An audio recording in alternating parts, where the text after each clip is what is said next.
नमस्कार, मैं रीना सुपम। आज बिहार के चिकित्सकों के राग अनुराग की कुछ रोचक जानकारियां साझा कर रही हूं आपसे। चिकित्सकों की भी बड़ी अजब गजब दुनिया रही है, ख़ास तौर पर उन चिकित्सकों की जिन्हें शास्त्रीय रागों और तालों से लगाव रहा है। उनके इस राग अनुराग और छंद प्रेम ने पटना शहर के सांस्कृतिक इतिहास में कई रोचक घटनाएं जोड़ी हैं, जिसकी चर्चा चिकित्सकों से अधिक देश के कलाकारों के बीच होती रही है। वैसे तो पटना में आज भी कई ऐसे चिकित्सक हैं जो मानव मस्तिष्क और शरीर पर रागों तालों से होने वाले असर पर शोध कर रहे हैं। वे इन विषयों पर व्याख्यान भी देते हैं और लिखते भी हैं।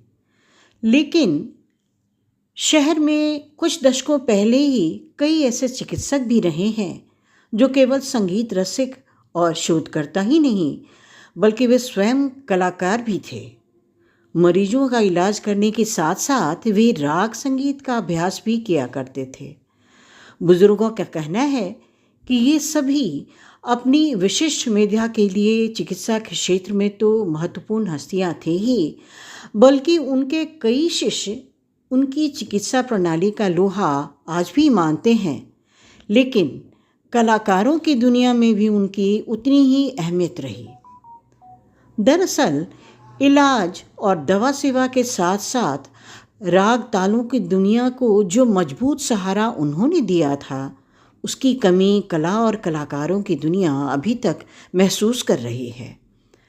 70-80 के दशकों में दिल्ली, कोलकाता और महाराष्ट्र के जो कलाकार बिहार आते रहे होंगे, वे पटना के डॉक्टर शिवनारायण सिंह से ज़रूर परिचित होंगे। डॉक्टर सिंह चिकित्सकों की दुनिया का एक बड़ा नाम थे, लेकिन कलाकारों के बीच भी उनकी अच्छी शोहरत थी। वे सितार बजाते थे और इसकी तालीम उन्होंने मैहर घराने के उस्ताद अलाउद्दीन खां साहब के भतीजे उस्ताद बहादुर खां साहब से ली थी। उस्ताद बहादुर खां साहब जब भी किसी कार्यक्रम के सिलसिले में कलकत्ता से पटना आते तो उनके प्रोग्राम की अगली शाम ही डॉक्टर साहब उनके पास अपना सितार लेकर पहुंच जाते। उन दिनों बहादुर खां साहब अपने कार्यक्रम के कई दिनों बाद तक पटना में रुक जाते थे।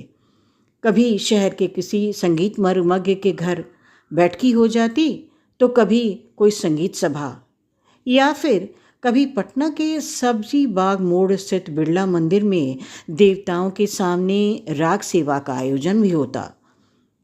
और उन दिनों खां साहब होटल छोड़कर पटना निवासी अपने एक सितार वादक शिष्य, जो मगध विश्वविद्यालय में फिजिक्स के प्रोफेसर थे, उनके कंकड़ बाग वाले घर पर ठहर जाया करते। यहाँ डॉक्टर साहब लगभग हर रोज़ ही अपने क्लिनिक से समय निकाल कर आ जाते और फिर घंटों सुबह शाम के रागों का विस्तार चरण सीखते रहते। शाम के समय अक्सर उनके क्लिनिक में मरीजों की भीड़ लगी होती, लेकिन डॉक्टर साहब का सितार अभ्यास चल रहा होता था। इस वक्त कंपाउंडर कई बार आकर बाहर मरीजों की लंबी कतार के बारे में खबर दे जाता, लेकिन अभ्यास पूरा होने के पहले डॉक्टर साहब सितार से हाथ नहीं हटाया करते। उनसे करीब से जुड़े लोग बताते हैं कि दरअसल डॉक्टर साहब की फीस शहर के अन्य बहुत डॉक्टरों से बहुत कम थी।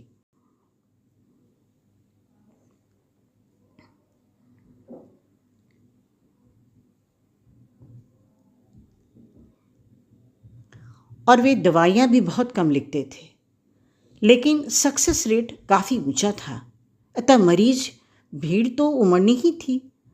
और सबसे बड़ी बात ये कि अपने सभी मरीजों का खास ख्याल रखने वाले डॉक्टर साहब अपने सितार अभ्यास के प्रति भी उतने ही ईमानदार थे।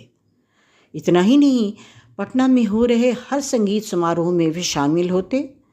भले ही वहाँ पहुँचने में अक्सर देर हो जाया करती थी, बल्कि क्लिनिक में मरीजों को निपटाकर जब तक वे हॉल पहुँचते, अक्सर वहाँ बड़ी देर से कार्यक्रम चल रहा होता। वो हॉल में पिछले दरवाजे से आते और चुपचाप पीछे किसी सीट पर आकर बैठ जाते थे। मंच पर कार्यक्रम चल रहा होता और जब वो समाप्त होता और आयोजकों की नज़र उन पर पड़ती तो उन्हें जिद कर आगे की पंक्ति में बिठाया जाता था। उन्होंने कभी किसी संगीतकार से इलाज के पैसे नहीं लिए थे। कलाकार बिहार के किसी भी कोने को हों, लेकिन इलाज के लिए वो बस डॉक्टर साहब के पास ही आते। और एक बार तो पेरिस की एक बांसुरी कलाकार फ्रांसुआ रोदेती भी उनके पास इलाज के लिए आ गई थीं। दरअसल रोदेती पेरिस के एक बैंकर की बेटी थीं और भारतीय संगीतकार से शादी की थी उन्होंने। उनके पति एक सरोद वादक थे जो मूल रूप से अविभाजित बिहार के झारखंड इलाके से थे। उनकी एक बेटी थी और उन दिनों रोदेती अपने ससुराल झारखंड के गांव में थी जब बच्ची मिट्टी के आंगन में अन्य बच्चों के साथ खेल रही थी कि एक कुत्ते ने काट लिया था उसे। तत्काल तो पास के शहर जाकर दवा ले ली गई थी, लेकिन पक्का इलाज के लिए वे पटना आ गई थी डॉक्टर साहब के पास। डॉक्टर साहब को जब रोदेती के पृष्ठभूमि के बारे में जानकारी मिली तो उन्होंने कहा, कभी आपकी बांसुरी सुनना चाहूँगा।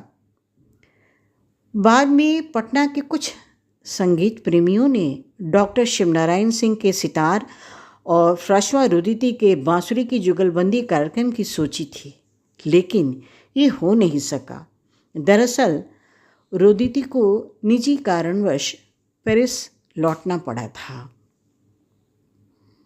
डॉक्टर साहब के इसी संगीत साधना के कारण, इसी संगीत प्रेम के कारण आगे के वर्षों में बिहार संगीत नाटक अकादमी का अध्यक्ष भी नामित किया गया था।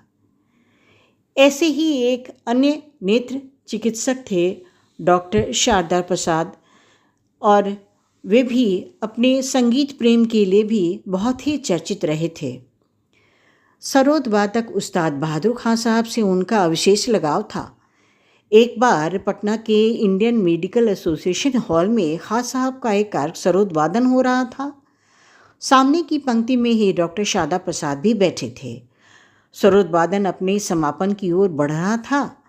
तीव्र से अति तीव्र लय की ओर जब वादन चल रहा था, हॉल में बैठे श्रोताओं की धड़कनें तेज हो गई थीं। ऐसे में अचानक डॉक्टर साहब अपनी कुर्सी से उठे और स्टेज की ओर बढ़ने लगे थे। लोग चौंके। मंच पर सरोद वादन में लीन उस्ताद बहादुर खां साहब का भी ध्यान भंग हुआ। उन्होंने आंखें खोली तो सामने देखा डॉक्टर साहब धीरे धीरे मंच पर चढ़ रहे हैं। लोग हक्का बक्का थे, ये क्या हो रहा है। डॉक्टर साहब जब बहादुर खां साहब के बिल्कुल ही करीब पहुंच गए तो खां साहब ने सरोद बजाना रोक दिया और डॉक्टर साहब को देखने लगे। उनका कुर्ता पसीने से इतर-पतर था और चेहरे से पसीने की बूंदें टपक रही थीं। सहसा डॉक्टर साहब ने अपनी जेब से रुमाल निकाला और झुककर खां साहब के माथे पर छलक आई पसीने की बूंदों को पोंछ दिया। ये सब बड़ी तेजी से हो गया था।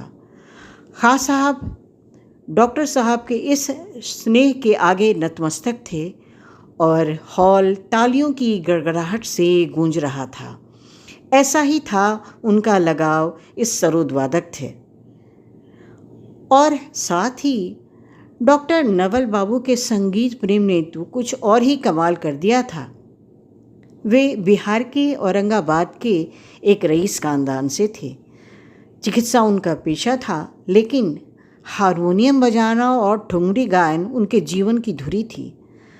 अपने कॉलेज के दिनों में गया के ठुमरी गायकों और हारमोनियम वादकों के साथ नवल बाबू ने बहुत संगत की थी। उन दिनों गया ठुमरी गायकों का गढ़ था और शहर में कई नामी गिरामी हारमोनियम वादक जैसे सोनी बाबू, मुनेश्वर दयाल इत्यादि भी थे। सोनी बाबू ने हारमोनियम वादन की धमक ऐसी थी कि उन दिनों गया शहर का हर नौजवान हारमोनियम ही बजाना चाहता था और ठुमरियों की मुड़कियाँ तो आवाज़ में वैसे ही उतर आती थीं। नवल बाबू भी ऐसे ही नौजवानों में थे। वे दरअसल थे तो औरंगाबाद के, लेकिन गया के हारमोनियम वादक मुनेश्वर दयाल जी से उनकी रिश्तेदारी थी, अतः उनका अधिक समय गया में ही बीता था। समय बीतने के साथ डॉक्टरी में उनकी व्यस्तता तो बढ़ी थी, लेकिन हारमोनियम और ठुमरियों ने हाथ नहीं छोड़ा था। पटना में जब नवल बाबू के बेटी की शादी तय हुई तो बड़ी एक रोचक घटना थी। समधियाने वालों ने राजेंद्र नगर के दिनकर सामुदायिक हॉल में जनवासा बनाया था। आजकल ये हॉल पटना नगर निगम के बांकीपुर अंचल का दफ्तर है, लेकिन उन दिनों वहाँ अक्सर शादियाँ होती थीं और नवल बाबू भी बेटे की शादी के समय पूरी बारात के साथ वहीं ठहरे थे। संयोगवश उनके एक रिश्तेदार भी उसी इलाके में थे। शादी की दोपहर वे अपने रिश्तेदार को बारात चलने का निमंत्रण देने गए तो बातों ही बातों में उन्हें पता चला कि पास ही सरोद वादक और संगीत लेखक प्रोफेसर CL दास का घर है। उन्होंने अपने रिश्तेदार से प्रोफेसर दास का पता पूछा और वहाँ चले आए। उस दिन प्रोफेसर दास ने कॉलेज से लौटकर खाना खाया ही था और थोड़ी ही देर बाद सरोद रियाज की तैयारी में थे कि दरवाजे पर दस्तक हुई। उन्होंने दरवाज़ा खोला तो सामने हाफ शर्ट, गैरिस लगी पैंट, सर पर हैट लिए और हाथ में छड़ी लिए डॉक्टर नवल खड़े थे। उनसे पहले से परिचय तो था ही और उन्हें देखा तो पहचान भी गए। एक हल्की औपचारिकता के साथ बातचीत शुरू हुई और इस बीच डॉक्टर नवल की नज़र पड़ी प्रोफेसर दास के ड्राइंग रूम में रखे हारमोनियम पर। वे बोले, दास साहब, आपको एक ठुमरी सुनाना चाहता हूँ। उनका शरीर भारी था, अतः नीचे बैठना मुश्किल था। हारमोनियम सोफा के सामने एक टेबल पर रख दिया गया और उन्होंने गाना शुरू करने से पहले वो बोले, एक पान मिल जाता। तुरंत ही पान मंगाया गया और पान खाते ही जैसे नवल बाबू की ठुमरियों का पिटारा खुल गया। वे हारमोनियम बजाते और ठुमरियों पर बोल बनाव होता रहा। शाम ढलने लगी, बारात लगने का मुहूर्त आया और उनकी खुजाई हुई। किसी ने बताया कि वे प्रोफेसर दास के घर गए हैं, तो एक आदमी आ गया उन्हें बुलाने। उसे सामने देखा तो डॉक्टर साहब ने बाहर थोड़ी देर रुकने को कहा। ये बंदिश खत्म कर लेता हूँ, वे बोले। वो बड़ी देर तक खड़ा रहा, फिर लौट गया। अब एक दूसरा व्यक्ति आया और नवल बाबू ने उसे भी थोड़ी देर रुकने को कहा और हारमोनियम बजाते रहे। अब तो प्रोफेसर दास को उनके परिवारजनों के बारे में सोचकर चिंता होने लगी थी, लेकिन उन्हें जाने के लिए भी नहीं कहा जा सकता था। इधर उन्होंने फिर पान खाने की इच्छा जाहिर की थी। वह भी आ गया। बारात निकलने का मुहूर्त निकला जा रहा था। इतनी ही देर में डॉक्टर साहब का छोटा बेटा वहाँ आ गया। अब रुकना मुश्किल था। प्रोफेसर दास ने कहा, डॉक्टर साहब, बेटे की शादी का मुहूर्त निकला जा रहा है। जनवासा में लोग आपका इंतज़ार कर रहे हैं। इतना सुनते ही डॉक्टर नवल उठ खड़े हुए, बाहर बेटे को देखा तो बोले, बस अभी निकल ही रहा था, और दोनों रिक्शे पर बैठ हॉल की तरफ निकल गए थे।